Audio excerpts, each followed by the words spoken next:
Hi everyone, Chris here from FileHold Document Management Software, and today I'm going to take a look at restricting document access. Just a quick tip to show you how to build these out. So before we get started, I just want to do a quick reminder. FileHold controls document access at three levels: the cabinet, the folder, and the schema. But the level of access is controlled by the user's group membership. So this is what we want to start with today when we take a look at controlling access and restricting that access in different areas. Alright, let's start with our use case. So here I have a folder with some documents in it. I have two documents. You can see I brought the metadata on screen here, and I've got one of them marked as confidential and the other one is unmarked. So if I right click on this document and I open up in the FileHold viewer, lets me preview it, and I can see I am a document of standard sensitivity, so I know that this document is free for people to see. If I go and open up my second document, it's going to tell me I am a confidential document. So this is not something we want everyone else to be able to access.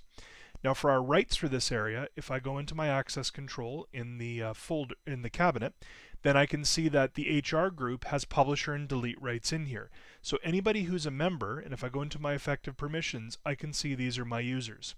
Here's our scenario.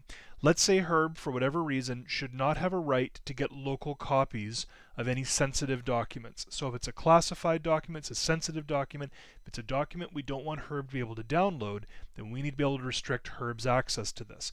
But Herb has membership over here. Once somebody is a member of a group that has access to a cabinet and then a folder, they gain the highest level of permission. So even if I apply a restricted role onto this area, it's not going to change Herb's access because the publisher and delete role has more role than I can restrict from that ability. So what I need to do is, first of all, create a secondary structure to this. So the simplest way for me to do this is right click onto this, and I can either copy the folder, which will copy the content, or what I'd prefer to do is clone the folder. We select clone the folder, choose where it's going to go to, and we're going to call this classified docs. Just again, open transparent labeling so we can see what's happening with this. So I have my classified docs, and over here under my properties, we'll have the same group membership. So the HR group still has access to this. So I'm now going to remove that group so it disappears from their list. So now this is where I can put my classified documents, and Herb doesn't want to be a part of that. So next thing we want to do is we want to go over to our groups and control the access there. So we're going to go to our user management, and we're going to go to our groups, and we're going to create ourselves a new group. So in this case, we're going to call this HR confidential, just so I've got a clear label as to what it's going to be. Then for my roles, you'll see I've got some restrictions down here. If I choose, for instance, a read-only group, I get all of these different functions. If I choose document publisher, I get more. As soon as I move past document publisher and go to delete, I go back to a previous look of this. I don't have as much right of restriction. So again, in our use case here, let's say we're going to let Herb add documents and edit metadata, but not be able to check documents out, so that local copies can't be downloaded onto the system, but they can still be looked at with the viewer. So in that scenario, we're going to choose our document publisher role, and then here we're going to turn on the restrictions that apply. So do we want her to be able to do ad hoc searching? Sure, no reason to restrict that. Do we want to be able to email documents? No, because that might involve sending a local copy of it out, so we don't want to be able to allow that function. To be able to download, that's the primary thing we're trying to turn off, so nope, no ability to download.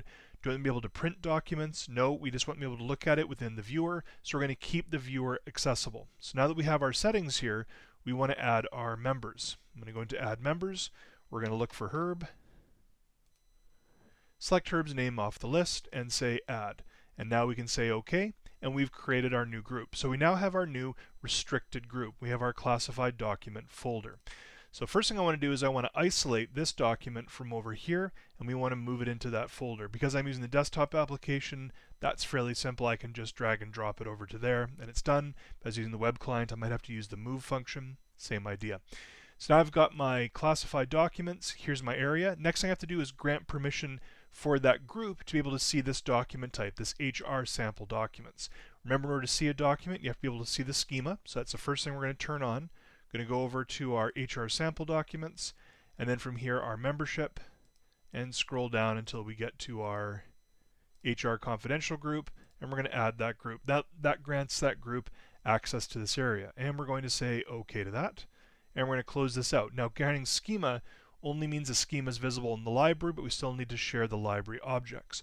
So we're going to go into our properties, and we're going to add our security, and then again we're going to scroll down, HR confidential, add the group, and OK. So that now gives them access to the cabinet. If you want to see what that looks like, here we are in Herb's sign in. So now we're just going to do a quick refresh.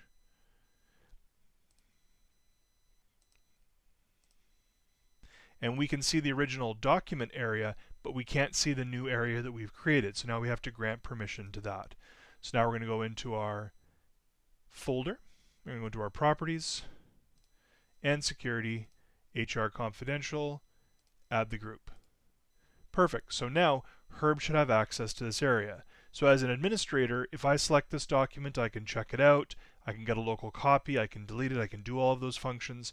And now let's see what Herb's experience is like. So we come back to over here, we can see we now have a classified documents area with a red dot in it indicating some level of restriction for the user. And when we select, we can see our document over here. If I select it, you see that when I move my mouse over top of edit metadata, that lights up because I can do that. I can link it. I could move it because I have a right to do that. I can't delete it because I don't own this document and I don't have deletion rights at this level. And I can't get a copy or check it out. So no matter what I do, I can't get a local copy of this. But if I needed to, I could still open it up in the FileHold viewer, look at it within the system, see what the nature of the document is, and then when I was happy with it, I could close it. So first thing we need to do is create a restricted group. Second thing we need to do is apply the users who I want to have rights to that group into there. Third, I need to make sure I have my schema with visibility to that group. And fourth, create the cabinet and folders that I want that have those rights. Thanks so much for taking a moment to take a look at how to restrict document access. Please take a look at our website, www.filehold.com, and have a look. By the way, there's webinar registration in there. We do a webinar every 2 weeks that gives more quick tips and instructions on how to fully optimize your deployment of FileHold.